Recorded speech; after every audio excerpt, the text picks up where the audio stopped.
Yesterday I had Copper at Best Buy, and while I was waiting on the Geek Squad to work with me, I just had her lay down next to my chair. Come here. Sit. Good girl. Stay. Stay. Get it. Everybody was amazed. I was there for about an hour and a half, and I bet I worked with 10 people on how to improve their dog's behavior.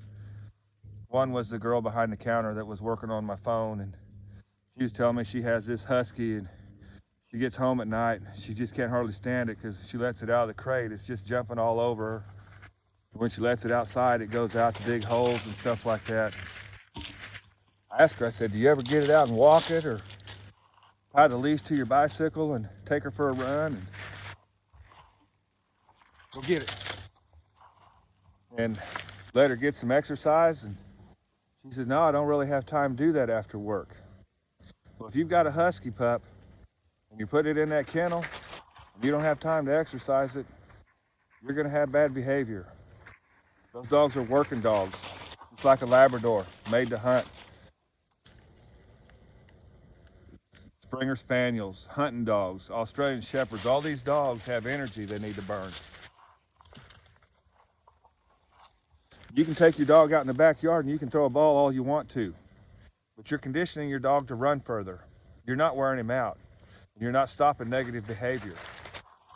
Walk your dog, walk a different way every day. 60% of the dog's mind is controlled by its nose. So stimulating its nose, different smells and stuff every day is what wears your dog out. 15% of the mind is controlled by the eyes. The rest is done by the ears. That's how they're brought into the world. When they're born, they can smell. 3 weeks later, their eyes open. And 15 days after that, their ears open. So it's nose, eyes, ears. We bring them home from the kennel or the shelter, especially these abused dogs. You'll see these abused dogs are the worst dogs in a home, causing so much problems because we want to make up for, no, come here. You're over here. Come right here. Over here. We want to make up for the bad days they had by giving them so much love and letting them jump on the bed. And there's nothing wrong with that. But they need to be invited into the bed. They need to be invited on the couch.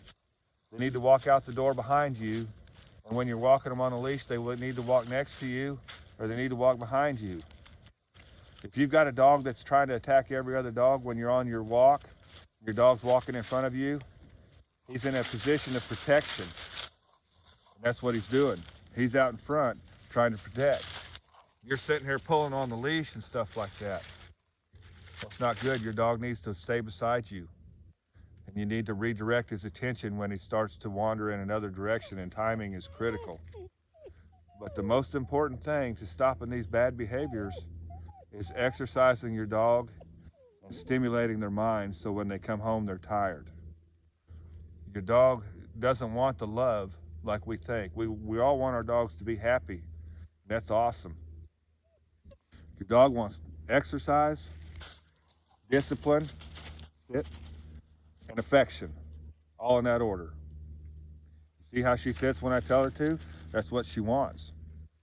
Dogs came from wolves. They're pack animals. They have a pecking order. And they do what they're supposed to do. And that's what they want to do. A rescue that's brought home and let run the house and bites everybody and stuff like that, that's because somebody just wants to let it do whatever it wants to make up for somebody that was overly strict with it or beat on it or whatever. Your dog needs to have an alpha. You need to be that. You know, that's the main thing. There's nothing to this. We go out and do this every day. Stay. Get it. And she does better every day. She loves doing it. She loves working with me.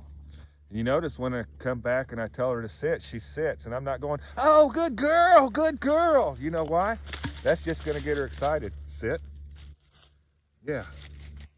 Way to go. That's what you do. You can also use food treats for these things like this too. But to jump up and down and praise her when she sits, that's gonna be hard on her. You know, it's gonna make her jump on me and do things that I don't want her to do. Copper, down, down. Good, stay. Calm. You know, I can't be. You'll see people sit, baby. Sit. Sit. Sit. Sit down, damn it. You know, that shit don't work. You gotta stay calm the whole time. You can't let your dog fear it. Copper does this because she loves to do it. See how she brings it back, puts it in my hand? Because I told her to do it. That's how I train her. That's repetition. And if you're not committed, you need to think about the dog that you bring home. If you work 12 hours a day and you want to come home and watch TV, maybe a bulldog or something like that that likes to lay around is a better fit for you than a Labrador Retriever or a Springer Spaniel or a German Shorthair. You know, those dogs need to be exercised. And they're going to chew, or they're going to dig, or they're going to gnaw, or they're going to jump on you. They're going to be uncontrollable because they got so much spent energy or energy to spend. But there's nothing to it. You got to sacrifice. You can't watch cartoons on Saturday mornings anymore. Bad as that sucks. You got to put the work in if you want a good dog. And that's all there is to it. Exercise, discipline, affection. In that order. That's what your dog wants. If you want a good dog, that's how you do it. I'm going to start trying to make a few of these training videos. And if you all are interested, if you like them, let me know. But we're getting out here and doing this every day, and I think it could help some people along the way. So we'll just kind of see how it goes.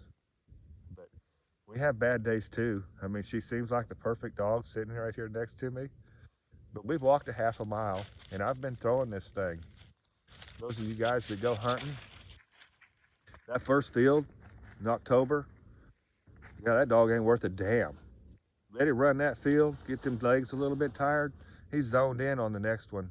The rest of the day, you're gonna be good. The next day, you'll be a lot better too, because he's still wore out from the first day.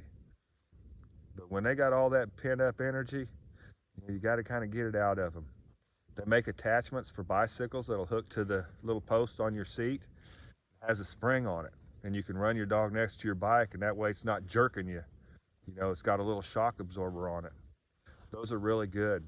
Run them a little bit, then train them, but then never feed your dog right after these sessions like this. Always wait at least an hour, because that dog, especially a dog like Copper, she's so food driven that she's gonna know, oh damn, as soon as I get done with this, he's gonna feed me. And that's all she's gonna think about, is getting through this and getting to the food, you know? So I feed her in the morning, and then we come out and do this.